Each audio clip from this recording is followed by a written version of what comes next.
All right, well, hello parents, and a few days ago at the gathering on Wednesday night, we did something kind of neat, and I want to share that with you guys and show you where we're at. So the past few weeks, we've been talking about this is our city, that this is a place God has put us, this is the place that God has called us to be salt and light in our community, because salt always preserves and light always shows the way, and that we've been strategically placed, as God's put us like a city that's on a hill that for miles around you can see in flat ground, the city that's raised up in a night that has lights, and you can see that city for miles and miles around.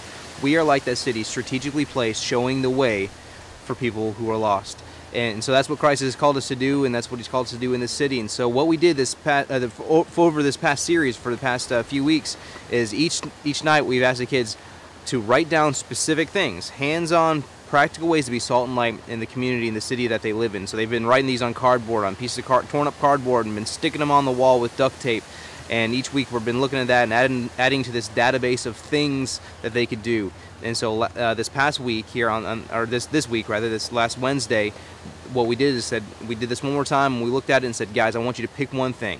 Just pick at least one thing that you can do, and you say, I can do that this week in my community. That's something I can be salt and light in a practical and tangible way this week in our community, and that one of us, the adults, is going to touch base with them and just see how they're doing with that in the week. And so next Wednesday when we get together, everybody will have done these things, and we're just going to get together in a celebration and say, this is what happened. You know, I did this for my neighbor, I did this for a friend, and I was able to do this thing, and it worked out, and it was great. And maybe, maybe it didn't work out. Maybe the person didn't really appreciate it, but still in the same way, I was doing what Christ has called me to do. So there's been some awesome things on the wall. I've been enjoying reading them. Yeah, you guys are welcome to come back in the double rooms and see our wall of things if they're still hanging up. But a couple of them, just to pick out a couple, one of them says, I'm going to make cookies for my older neighbors and deliver them to them.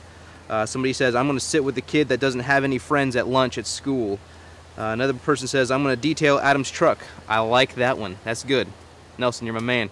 So, but there's awesome things that the kids are doing, and so we've unleashed a couple dozen kids into the city to go and do amazing things, and I'm excited to see what happens this week and showing the love of Christ in this practical way. So I appreciate what you guys do, and encourage your kids, and I'm not going to leave you the question, but I'm going to leave you with this. Encourage your kids to do these things. Encourage your kids to find ways to be practical ways to be salt and light, and do that with them. Do these things so they can see you doing them and learn from you as well. So I'll see you guys later, and thanks so much.